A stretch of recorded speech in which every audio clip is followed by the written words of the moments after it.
ઝઘડિયાની 10 વર્ષની માસૂમ બાળકીનું મૃત્યુ થયું છે વડોદરાની એસએસજી હોસ્પિટલમાં। આ વિષય પર વાતચીત કરવા આપણી સાથે અત્યારે ચૈતર વસાવા જોડાઈ ગયા છે। ચૈતરભાઈ, શું કહેશો?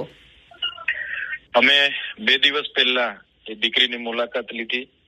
તે દિવસે અમે જોયું તબિયત એમની ખૂબ જ નાજુક હતી અને ફરી આજે જ્યારે એમના મૃત્યુ થયાના સમાચાર મળીને અમે પણ ઘણા દુઃખી છે। એમના પરિવાર પર જે આવી મુસીબત આવી પડી છે, એમના પરિવારને હિંમત મળે અને એમને પ્રકૃતિ ભગવાન એમને હિંમત આપે એવી પ્રાર્થના કરીએ છીએ। આ દીકરીની આત્માને શાંતિ મળે એવી પ્રાર્થના કરીએ છીએ। સાથે સાથે જે નરાધમે આ ફૂલ જેવી દીકરીને પીખી કાઢી છે, નરાધમને તાત્કાલિક ધોરણે ફાસ્ટ ટ્રેક કોર્ટમાં એનો કેસ ચાલે, ટ્રાયલ ફાસ્ટ ચાલે અને એને ફાંસીની સજા મળે એવી અમે માંગ કરીએ છીએ। એને ફાંસીની સજા મળશે તો જ આ પરિવારને ન્યાય મળશે એવું અમે માની રહ્યા છીએ। પણ ચૈતરભાઈ, આજે ગૃહમંત્રી હર્ષ સંઘવીનું ગઈકાલનું એક નિવેદન હતું અને હર્ષ સંઘવીએ એવું કીધું કે તમે જ્યારે બાજુવાળા ઉપર વિશ્વાસ મૂકતા વિચારજો। એટલે દીકરી, એક માસૂમ બાળકી સાથે એના જ પિતાના મિત્ર દ્વારા આજે ઘટનાને અંજામ આપવામાં આવ્યો, તેને લઈને આપ શું કહેશો? ન્યાય અને કારણ કે બલાત્કારની ઘટનામાં ગુજરાતની અંદર જે આંકડા સામે આવ્યા છે કે રોજના લગભગ એવરેજ 5 થી 6 બલાત્કાર થાય છે।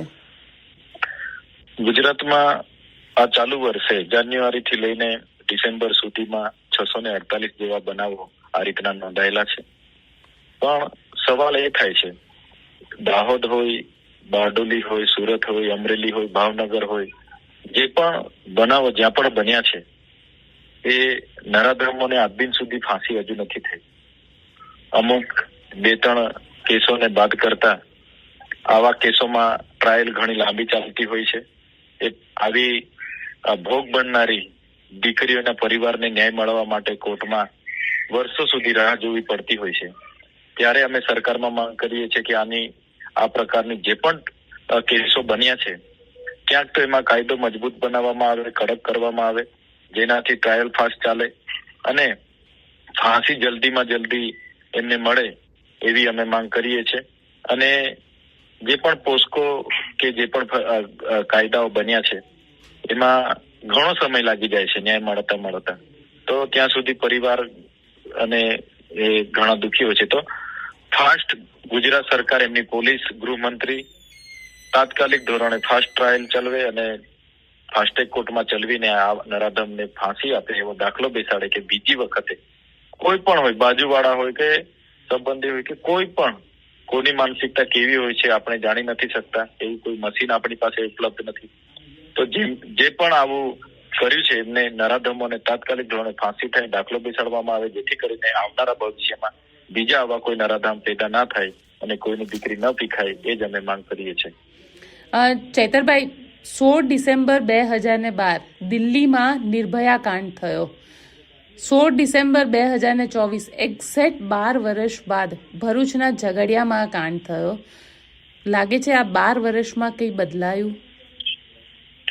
બિલકુલ નથી બદલાયું। આપણે જે રીતે બનાવો આપણી સામે આવી રહ્યા છે, આપણે એક બાજુ ગુજરાત મોડલની વાત કરીએ છીએ, એક બાજુ આપણે મહિલા સલામતીની વાત કરીએ છીએ, એક બાજુ બેટી પઢાઓ બેટી બચાવોની વાત કરીએ છીએ। પણ મને લાગે છે આ જે પણ વાતો થાય છે એમના પ્રચાર પ્રસાર માટે એમાં વધારે ખર્ચાઓ થતા હોય, બજેટ વપરાતું હોય એવું મને લાગે છે। કેમ કે બનાવો તો વધી રહ્યા છે, એના પર આપણે નિયંત્રણ નથી લાવી શક્યા।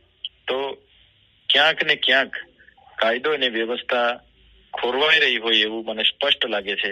એટલા માટે જ 16/12/2012 ના રોજ નિર્ભયા કાંડ બન્યો, આખું દેશ સ્તંભ થઈ ગયું, હતમચી ગયું। અને એવી જ રીતના 10 વર્ષની માસૂમ દીકરી જે ઝઘડિયા એના પરિવાર સાથે, શ્રમજીવી પરિવાર સાથે હતી, એને બળજબરી પૂર્વક ત્યાંથી લઈ જઈને એને પીખી નાખીને લોખંડના સળિયાથી કે જે પણ, જેના માટે શબ્દો પણ નથી, એવી એ દીકરીની સાથે બેહુદુ કૃત્ય કર્યું છે।